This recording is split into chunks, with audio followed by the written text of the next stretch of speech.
Hi, it's Miss Richmond. We're going to talk about graphing a function, especially if you're given the domain of the function. And again, remember the domain is the set of x values that the function can have.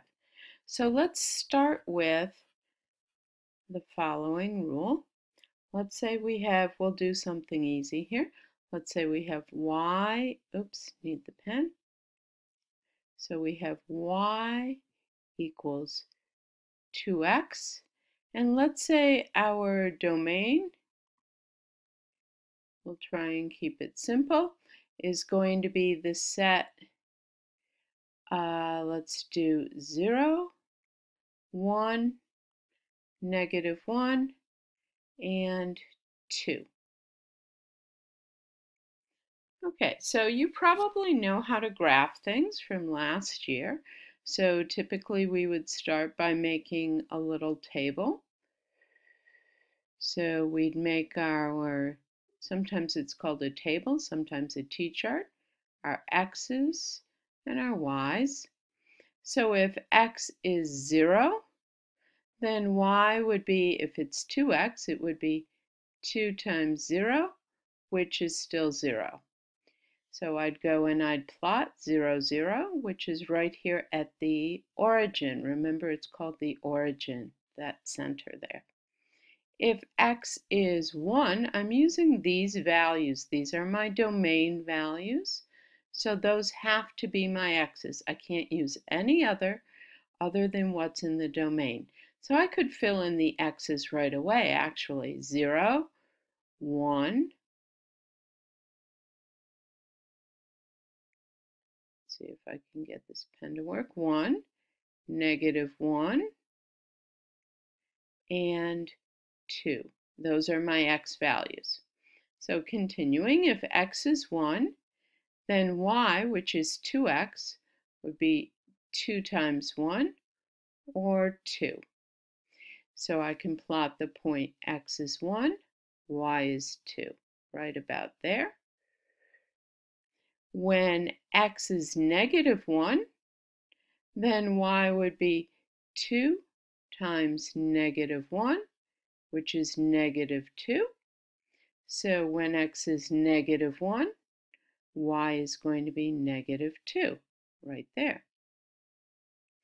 And when x is 2, then y would be 2 times 2, which of course is 4. And so I would plot the point x is 2, y is 4, right in there. Okay, now it's really tempting to connect these, but if I connect them, that means that every single point in between here would be allowed. That would mean that all of these x's in here would be allowed, and they would have to be part of my domain. But my domain only has 4 numbers, so I can only have 4 points on my graph, 1 for each of the x's. All right, let's continue. So now we're going to go the other way. We have been given a graph. We're trying to identify the domain and the range and write the rule. So the domain are the values of the x's. So let's look at what value of x's we have. So first of all, here, x is +1. So x is 1. Okay, and here x is 2. For this point, x is 3. For this one, x is 4. And then for the last one, of course, x is 5. So already I know that my domain, which is the set of possible values of x, is 1, 2, 3, 4, and 5. Now for the y's, when x is 1, y is -1.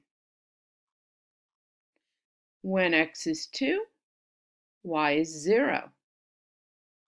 When x is 3, y is 1.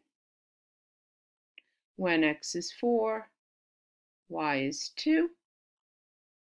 And when x is 5, y is 3. So the range, which is the possible values of y, is going to be my y values, -1, 0, 1, 2, and 3. Literally, we just read them off the table. Here is the range. Remember, the y is the range. And the x is the domain.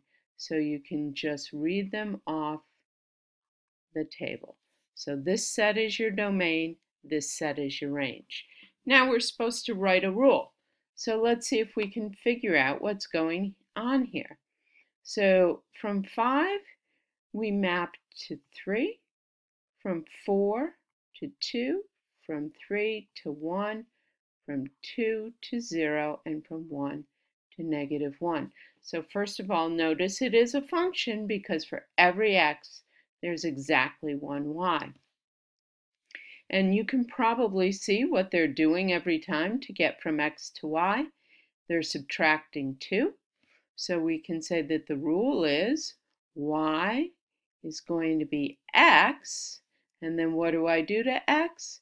I subtract 2. So that's how we find the function rule for our graph.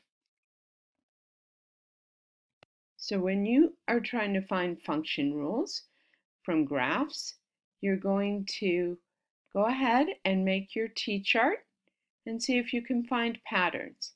See how they're going from the x to the y.